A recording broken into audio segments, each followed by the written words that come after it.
Y ahora vamos a pasar a uno de los salmos favoritos de Kepler. A Kepler le gustaba el libro de los salmos y él es el padre de la astronomía, es el fundador de la ciencia moderna y está diciendo que los astrónomos son intérpretes, son sacerdotes del Dios Todopoderoso con relación a ese libro de la naturaleza.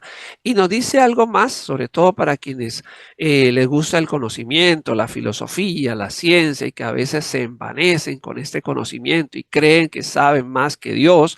Dice, puesto que estamos estudiando lo que Dios ha hecho, entonces no deberíamos interesarnos en nuestro propio orgullo o nuestra propia soberbia, que es muy común, sobre todo en los científicos ateos, es una contradicción en sí misma, eh, que se interesan en negar a Dios y hablan con esta soberbia, ¿cierto? Entonces dice, no debería interesarse tanto en su orgullo como en exaltar la grandeza del que hizo la obra, porque usted simplemente es un observador.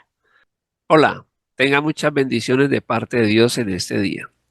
Mi deseo en ese momento es compartirle la palabra de Dios y vamos a caminar por las escrituras, por ese interesante mundo de la palabra de Dios. La palabra de Dios nos dice en el libro de Génesis capítulo 1, versículo 1, que en el principio creó Dios los cielos y la tierra.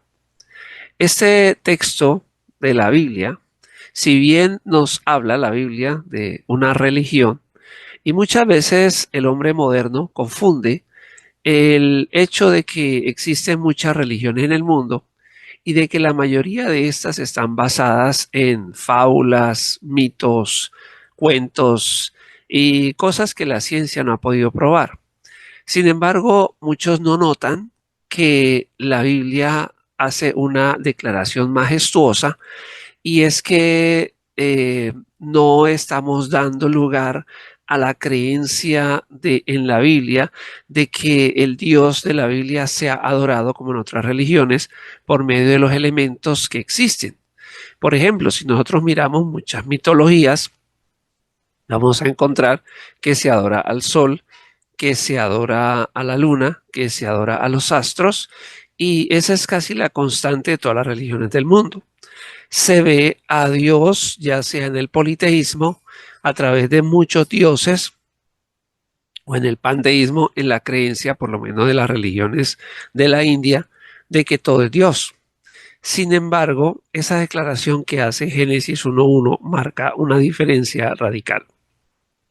Dios no es nada de lo creado, ni es la Biblia no nos está enseñando que existan muchos dioses, ni que las fuerzas naturales sean esos dioses, ni tampoco nos está diciendo de que todo lo que existe es Dios. La Biblia está trazando directamente en el mismo comienzo una diferencia radical entre Dios y la creación. Y está estableciendo que en el principio Dios creó el mundo, el universo. Entonces, la Biblia establece desde el mismo inicio una diferencia entre las fuerzas naturales, la creación, el mundo y Dios. Y de esta manera, lo que la Biblia nos está enseñando es una diferencia radical con todas las religiones que existen. Por otro lado, cuando miramos, por ejemplo, la comparación que hace Juan al presentar a Jesús con Génesis 1.1, en Juan 1.1, el apóstol Juan hace una declaración aún más majestuosa porque él va a decir que en el principio era el verbo y el verbo estaba con Dios y el verbo era Dios. Y cuando miramos el texto original en el cual Juan escribe, Juan habla en griego y la palabra que él utiliza es logos. Y es interesante porque esta palabra logos está en el corazón del inicio del pensamiento racional griego. Para que los griegos pasaran del mito de las falacias, de las fantasías sobre la creación a un pensamiento organizado, tuvieron que pensar en esta idea de logos, el pensamiento racional. Y es precisamente lo que dice Juan 1.1, que en el principio era Cristo como ese autor del pensamiento racional. Entonces, en ninguna forma podemos comparar el pensamiento bíblico con el de ninguna otra religión. O sea, es totalmente diferente, no tienen ningún punto de encuentro, porque la Biblia nos está marcando una diferencia total entre el mundo físico y Dios. No, según la Biblia, no podemos encontrar a Dios en el mundo físico, pero tampoco nos está diciendo que sea el mundo el origen de fantasías como encontramos en tantos relatos antiguos de religiones ancestrales, sino que nos está diciendo que el origen del universo es un origen totalmente racional, está basado en el logos. Entonces, de esta manera, la Biblia es un libro espectacular, es maravilloso y a pesar de su antigüedad, tiene una frescura y una novedad que no podemos obviar. Habiendo dicho esto, entonces vamos a notar que es consistente el lenguaje de toda la Biblia con estas dos ideas que les acabo de plantear. Y por ejemplo, cuando Dios expresa los 10 mandamientos a Moisés, sigue en esta línea. Y en Éxodo 20 podemos leer, yo soy Jehová tu Dios que te saqué de la tierra de Egipto de casa de esclavitud. No tendrás dioses ajenos delante de mí. No te harás imagen ni ninguna semejanza de lo que está arriba en el cielo, ni abajo en la tierra, ni en las aguas debajo de la tierra. O sea que Dios consistentemente sigue trabajando esta idea de que no debemos idolatrar nada. Y es, francamente, el punto de la cuestión, porque todas las religiones son idólatras. O sea, todas las religiones adoran dioses falsos, el sol, la luna, las estrellas. Si pensamos en el horóscopo, si pensamos en la mitología griega, egipcia, africana, americana, de donde sea.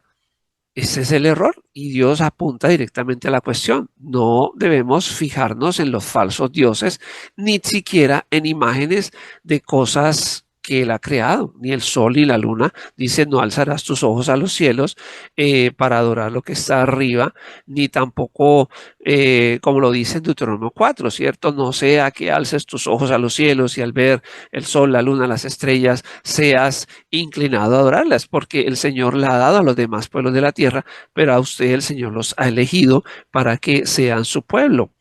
Entonces, es claro, no hay ninguna confusión. La Biblia es única en su planteamiento y por eso nos llevaría a la conclusión correcta, ¿cierto?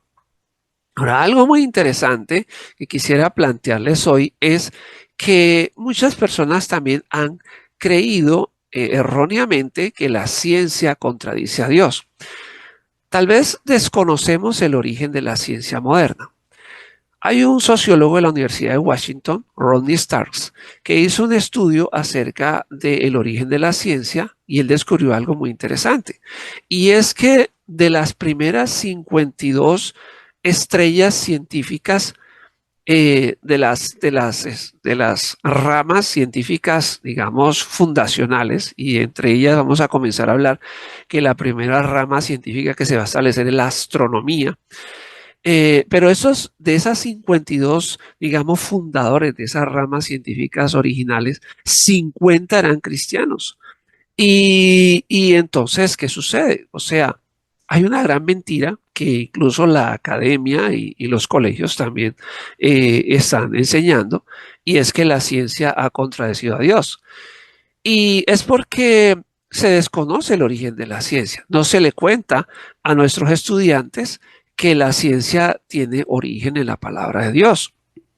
Y entonces hoy quisiera hablarles del primer gran científico que existió, que es Johannes Kepler, que es un hombre del siglo XVI, es un luterano. Recordamos que Martín Lutero es quien origina esa gran reforma de la iglesia, esa gran protesta para volver a la Biblia. Y Kepler, el padre de la astronomía, la primera rama científica que podemos describir que surge en el siglo XVI, es luterano. es un hombre que quería ser un sacerdote, por razones económicas no pudo lograr su meta, pero él es un teólogo y él concibe la astronomía con la teología como una unidad compacta. De hecho, es muy interesante su opinión acerca de lo que en ese momento se conocía como el libro de la naturaleza, y quisiera decir algo más acerca de ese libro de la naturaleza. El apóstol Pablo, en la carta a los Romanos, en el capítulo 1, él dice que las cosas que no podemos ver de Dios, su eterno poder y su divinidad, son claramente visibles desde la creación del mundo. O sea que es Pablo mismo quien nos va a hablar de ese libro de la naturaleza que Kepler va a usar como caballo de batalla. Es el libro de la naturaleza. O sea, podemos entender a Dios por medio de lo que Él ha creado. Y antes de decir una frase de Kepler que me parece majestuosa, quisiera traer un pensamiento que me sorprende de Kepler y me enseña algo impresionante, porque Kepler cree plenamente en lo que la Biblia dice. Y la Biblia nos muestra que Dios crea ex nihilo, o sea, Dios creó un universo a partir de la nada. Y si Dios crea a partir de la nada, entonces Él no tiene, digamos, unos parámetros, unas ideas para crear lo que existe. O sea que lo que Él va a crear, Él no tiene punto de referencia. Entonces Kepler llega a una conclusión que me parece maravillosa. Y es que si Dios no tiene un punto de referencia, entonces todo lo que ha hecho en el universo es fruto de su propio pensamiento. Es fruto de sus propias ideas. Y esto es algo tremendo porque a veces, como estamos acostumbrados a ver tantas cosas, cuando vamos a hacer algo, miramos generalmente lo que otros han hecho. Y partiendo de esa base, pues tenemos unas ideas para hacer lo que queremos hacer. Pero al no tener Dios de dónde basarse, entonces todo el universo que existe Kepler dice, refleja a Dios. O sea, si queremos conocer a Dios, o sea, Kepler explica a Pablo de una manera maravillosa. Si queremos conocer a Dios, pues miramos el universo y entendemos por qué Él no tuvo manera de copiar a nadie. Entonces, lo que existe es simplemente algo original de Dios. O sea, el universo existe por como Dios es. Y esto me parece algo sorprendente. O sea, podemos conocer a Dios a través de estudiar, como dice Pablo, el libro de la naturaleza, ¿cierto? Pero algo más interesante que quisiera decirte de Kepler es que él dice esta frase, es un teólogo y dice esto, sin duda soy de la opinión de que puesto que los astrónomos son sacerdotes de Dios Todopoderoso, y este Dios Todopoderoso no se va a referir al Dios de ninguna otra religión, sino a Jehová de la Biblia. Entonces somos sacerdotes del Dios Todopoderoso respecto al libro de la naturaleza. Nosotros mismos deberíamos interesarnos no por la alabanza de nuestra habilidad, sino por la gloria de Dios. Eso aparece en una carta a Herwart el marzo 25 de 1598. Entonces, claro está como el agua. Existe un libro de la naturaleza que está citado en Romanos capítulo 1, está citado en todo el libro de los Salmos. Y ahora vamos a pasar a uno de los salmos favoritos de Kepler. A Kepler le gustaba el libro de los Salmos y él es el padre de la astronomía, es el fundador de la ciencia moderna y está diciendo que los astrónomos son intérpretes, son sacerdotes del Dios Todopoderoso con relación a ese libro de la naturaleza. Y nos dice algo más, sobre todo para quienes les gusta el conocimiento, la filosofía, la ciencia, y que a veces se envanecen con este conocimiento y creen que saben más que Dios. Dice, puesto que estamos estudiando lo que Dios ha hecho, entonces no deberíamos interesarnos en nuestro propio orgullo o nuestra propia soberbia, que es muy común, sobre todo en los científicos ateos, es una contradicción en sí misma. Eh, que se interesan en negar a Dios y hablan con esta soberbia, ¿cierto? Entonces dice, no debería interesarse tanto en su orgullo como en exaltar la grandeza del que hizo la obra, porque usted simplemente es un observador.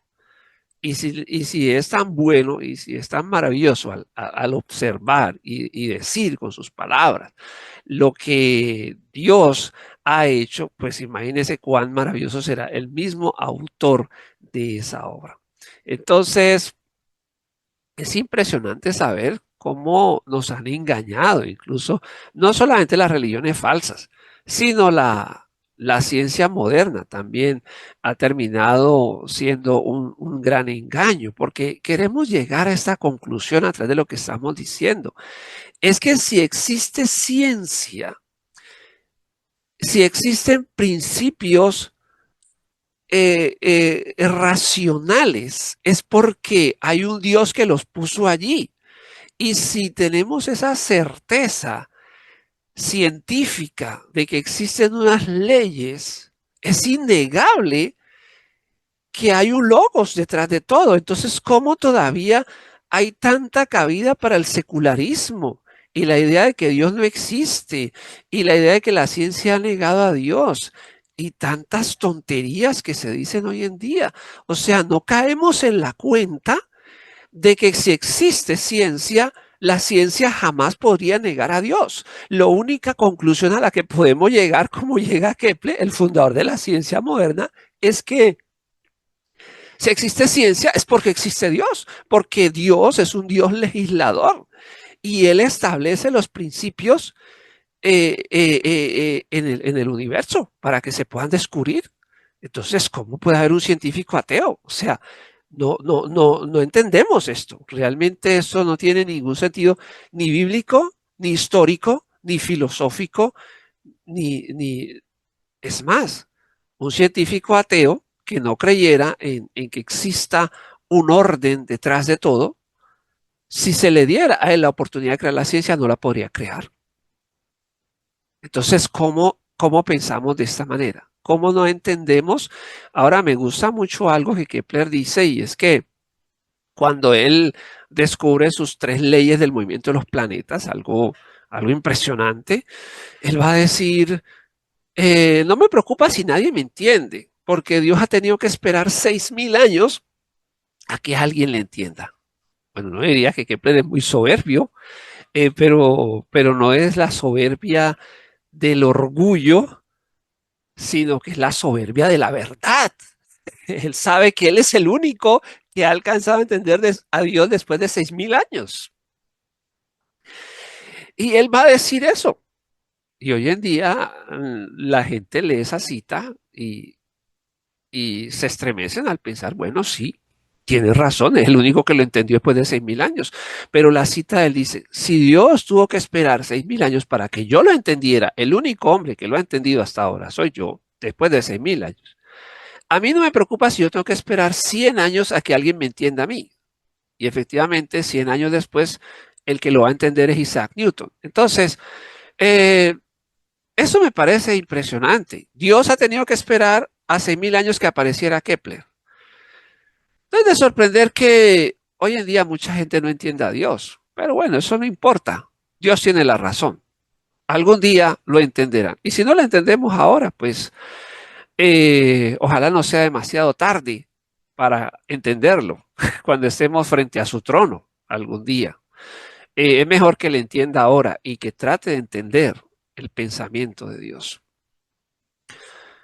Quisiera ir a una frase que para Kepler es impresionante. El libro de los Hebreos, entonces, la Biblia es un libro que da fundamento a la ciencia, porque la Biblia es un libro totalmente racional. Entonces leamos la Biblia con otros ojos. Y cuando vamos a la carta a los Hebreos, capítulo 11, vamos a ver algo magnificente para el fundamento del mismo pensamiento racional y científico.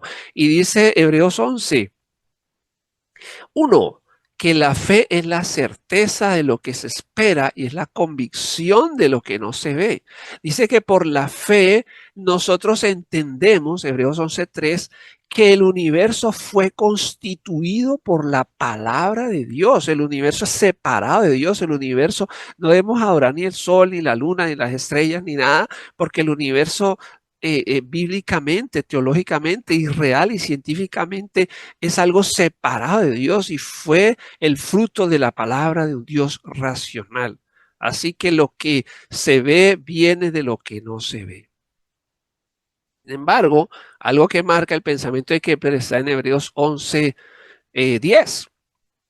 Dice que Abraham esperaba una ciudad que tiene fundamentos. Se está refiriendo a la Nueva Jerusalén, la que describe el libro Apocalipsis, que cuando Juan vio la Nueva Jerusalén, una ciudad de oro puro, todo esto lo que muestra, dice que Abraham esperaba esa ciudad, o sea, él esperaba vivir en esa ciudad, una ciudad que tiene fundamentos, cuyo arquitecto y constructor es Dios.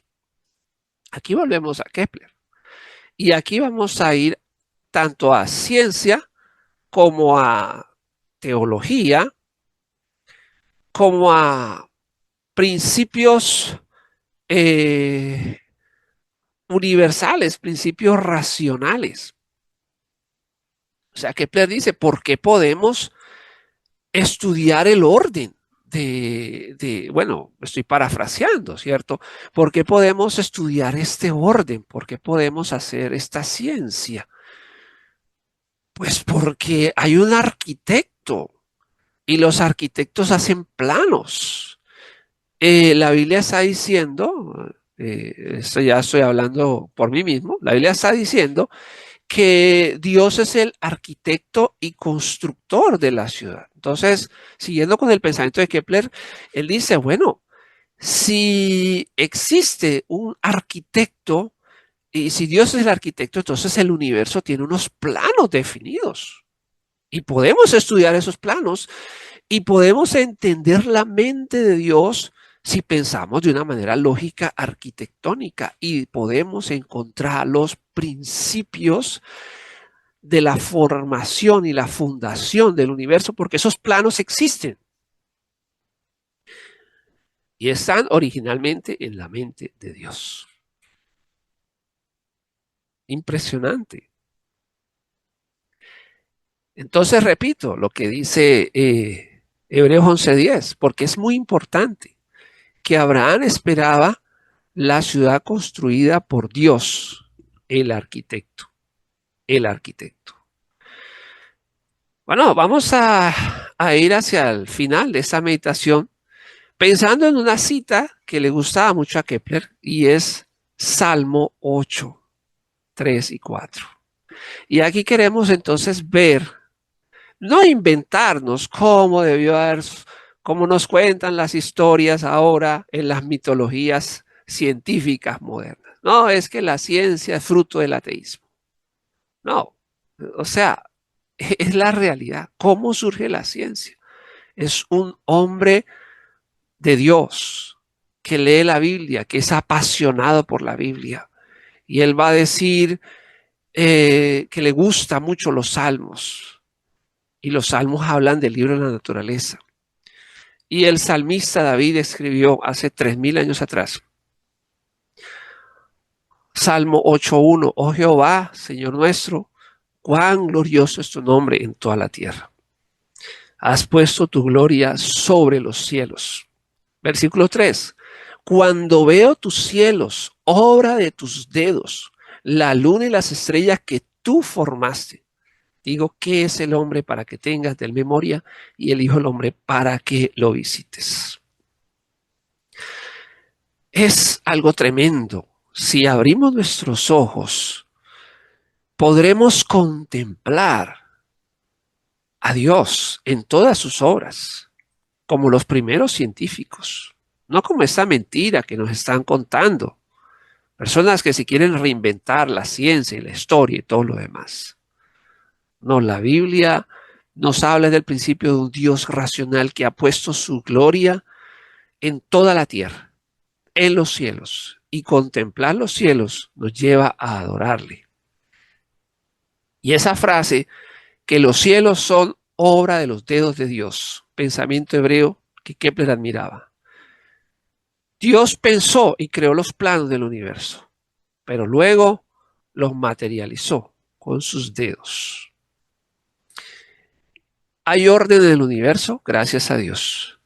Hay principios científicos en el universo porque Dios, que crea de la nada, expresa su personalidad. ¿Y eso qué significa?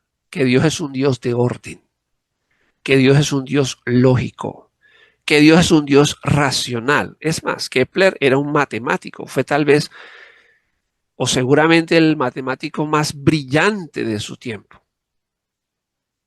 Y en esa matemática, él consideraba, podemos esperar un universo ordenado matemáticamente porque Dios es tremendamente lógico, es impresionantemente, las matemáticas son un lenguaje para Dios. Entonces, puedo esperar, investigar este mundo y saber qué voy a encontrar porque sé que Dios es preciso en todas sus medidas. Bueno, que eso nos lleve a adorarle a Él a través de la persona de Cristo.